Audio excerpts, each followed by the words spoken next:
In order to showcase the new Jericho missile, Tony Stark, who inherited the defense corporation Stark Industries from his late father Howard Stark, travels to war-torn Afghanistan alongside James Rhodes, his closest friend and military liaison.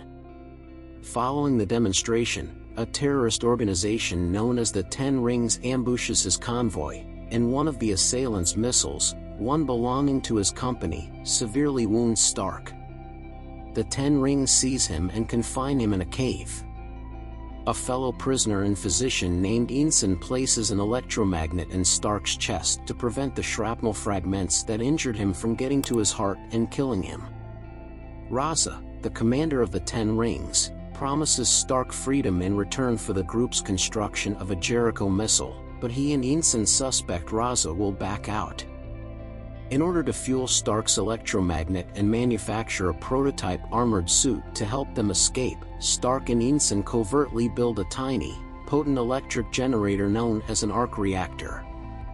The Ten Rings learn of their plans and launch an attack on the workshop, despite their efforts to conceal the outfit. As the suit powers up, Ensign gives his life to distract them.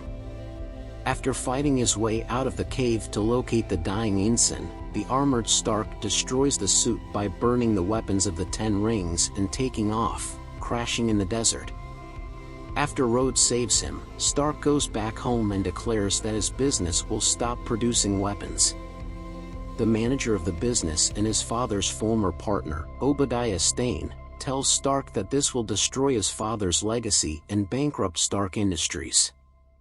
After testing a prototype, Stark constructs a more powerful arc reactor for his chest and his makeshift armor suit, as well as a sleeker, more powerful version of the armor suit in his home workshop.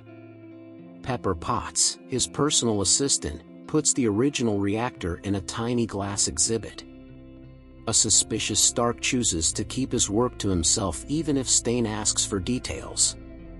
Reporter Christine Everhart tells Stark at a charity function that the Ten Rings have just received the weapons from his company and are using them to assault Ensign's hometown. After putting on his new armor, Stark takes off for Afghanistan, where he protects the locals and repels the attackers. The Air Force intercepts Stark as he is flying home. In an effort to stop the attack, he calls Rhodes and tells him who he really is. Stane, who has been smuggling weapons to the Ten Rings and has orchestrated a coup to unseat Stark as CEO of Stark Industries by employing the Ten Rings to assassinate him, meets with the Ten Rings as they collect the fragments of Stark's prototype suit. Raza and the other members of the group are killed after he subdues them. Reverse engineered from the debris, Stane's new armor suit is enormous. Stark sends Potts to hack into his company's database in an attempt to trace out illicit shipments. She learns that the Ten Rings were paid by Stane to assassinate Stark, but they broke their word when they found out they had a direct path to Stark's weaponry. To update him on Stane's actions, Potts meets with Agent Phil Coulson of the spy organization S.H.I.E.L.D. Stane breaks into Stark's house and takes the little arc reactor from his chest after his scientists are unable to replicate it. Stark is able to use his original reactor in its place. Stane puts on his suit and overwhelms Potts and a number of S.H.I.E.L.D. agents who are trying to arrest him. Without his new reactor to power his suit to its maximum potential, Stark loses against Stane in their battle.